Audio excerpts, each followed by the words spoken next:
Yo, what's up YouTube family? In this video today, I wanted to talk about 5 things that I wish I knew before I started my UX design career. The reason I chose this topic is because the end of year is approaching and people are gonna start making new life changes, new life goals, starting new careers. And I know when I started my UX design journey, there were a lot of things that I was anxious about because I was transitioning from a different field.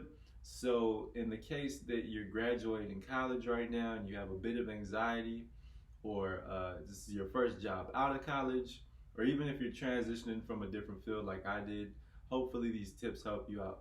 So, the first thing I wish I knew when I was just starting out my UX design career was I wish I did not get caught up in the nuances of job titles and job descriptions.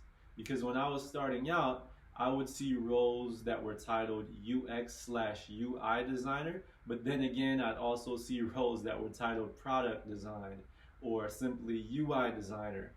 And I didn't know if any of these different types or if any of these roles were different or if I needed different skills, so I'd be intimidated to apply in the first place. So what I would suggest is that if you see that you have 3 to 4 different skills for something that you're interested in, go ahead and apply. Don't overthink it. And if you're super confused about whether you meet the criteria, go ahead and reach out to a hiring manager or even reach out to a designer to gain clarity about the position that they're hiring for. So the second thing that I wish I knew was that UX, UI, and interaction design, those can be looked at as 3 separate disciplines. And the reason I say that is because over the past 5 years that I've worked as a UX designer, I've carved out time where I've learned everything I can about UX design or everything I can about UI design. And you can go deep down the rabbit hole on each of those things and learn things forever and ever. But I feel like at some point, if you have a general understanding and a working knowledge of each of those disciplines, then that's good enough. But sometimes what you will see is that the job description says that you need to be an expert in UX and an expert in UI. You got to know user testing and be an expert in that. But in my opinion, I feel like if you have a general understanding and working knowledge, that's good enough. Don't pay attention and think that you actually need to be some kind of expert in all of these things, because that can be very overwhelming. I've never met a designer in any of the positions I've worked in who has been an expert in all of those things. You might have somebody who's a specialist in each of those things, and you can collaborate well with your team members because they might have a certain knowledge around running a workshop or a certain knowledge around typography that you guys can learn from each other. But when they're looking for a UX unicorn, there's few and far between. I've never met a UX unicorn, you know?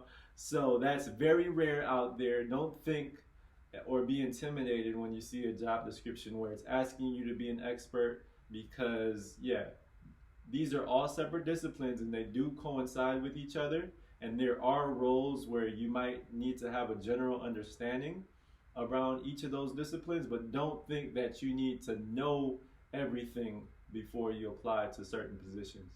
The third thing that I wish I knew was that a UX design role could be different whether you're applying to a large company that's corporate or whether you're applying to a smaller company such as a startup. And what I mean by that is that a lot of times larger companies will tend to have teams that are dedicated to specialized focus areas. So they might have an entire team that focuses on visual design. They might also have a totally other team that's focused on UX research. Whereas at a startup, they might hire one UX designer that focuses on research, building out prototypes, and does visual design. So they're looking for somebody who's more of a generalist. But what you could communicate and what you could get sometimes is a larger company that is willing to look for a generalist, and that's somebody like me. You know, I figured out early on in my career that I like all the facets of building out a product. So I like every stage from wireframing to building out the prototypes to coding a site. That's something that I personally enjoy. A lot of designers don't.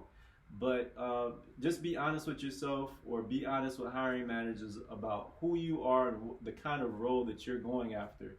Communicate to the hiring manager and the design team that you're trying to get hired for that you either want to specialize in one thing and learn about one specific thing and dive deeper into that, or whether you want to focus on a couple different design areas, because that design team and that kind of role that they're hiring for might actually specialize in one thing, or they might be looking for more somebody like a generalist. I will say that in my opinion, I feel like for young designers who are not really sure of the direction that they want to take their design careers in, that a startup environment or a startup company might be a great place to start, since you have the opportunity to wear several different hats and try out different disciplines within design. And I say that because if you apply to a large company that wants you to specialize in something, you might actually find out that that's something that you might not like. So you might become a UI designer when in reality you find out that you actually enjoy diving deep into learning about the business side of the product. And I feel like if you were to apply to a smaller startup company, or a company that has a startup environment, you can just try things out and see where your strengths are, see where your weaknesses are, and eventually figure out if you want to either be a generalist or somebody who specializes in a certain discipline in design. So the fourth thing that I wish I knew before I started my design career is that your hobbies and your personal interests can give you a competitive advantage depending on the kind of role that you're applying to. So for instance, right now I work at Salesforce and I'm working on a product called Philanthropy Cloud. And over the past several years, I've worked as a mentor and I've also worked as a teacher in the LA area, where I've taught middle school students and high school students, but I've also mentored people who are in college trying to figure themselves out and trying to learn what direction they want to take in life. So I feel like that definitely played a part in me getting my role as a UX designer at my current job. So just to give you guys an example so you get an understanding of what I'm saying, let's just say that you're applying to a company called Pillars, and this company focuses on building out a web application and mobile app for plant lovers like myself, right? I got plants all over my home. And let's just say that you've worked in a plant nursery for the past 5 years, but you've got 2 years of design experience.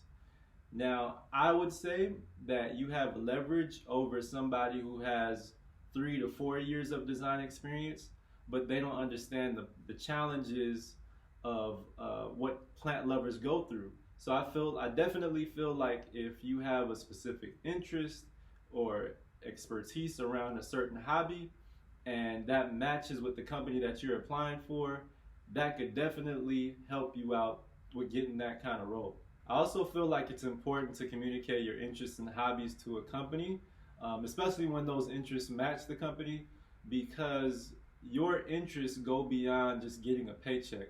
The company might look at you as somebody that's an investment, somebody who's passionate about what they do, whereas they don't want to take a risk on a designer who just wants to put a fancy name on their resume and get going after 6 months, right? They want to invest in somebody who's going to be there for the long term and who's going to grow with the company. The fifth and last thing that I wish I knew before I started my design career is that your soft skills as a designer are sometimes, or if not more important than your hard skills. Because in the beginning, I pressured myself to know about CSS, HTML, and all these front-end engineering things. Most of the time, true Good UX design is when you're bringing a team together around a certain design idea. And you can't do that by yourself because you've got to involve other stakeholders and people have to approve your design. Everybody's got to get on board for the train to move forward. So I feel like in order to be a great UX designer, you have to be empathetic, you have to be willing to listen to people's ideas, and you have to give people a sense of reassurance that you guys are going in the right direction. So I hope some of those tips help you guys. I'm not really sure when I'll make the next video yet, since my wife and I recently had our newborn baby daughter and she turns a month old tomorrow. We're not getting any sleep. We're slinging diapers across the room, feeding her two times, every 2 hours we're feeding her. She's pumping out breast milk and all that, and it's it's an adjustment for us.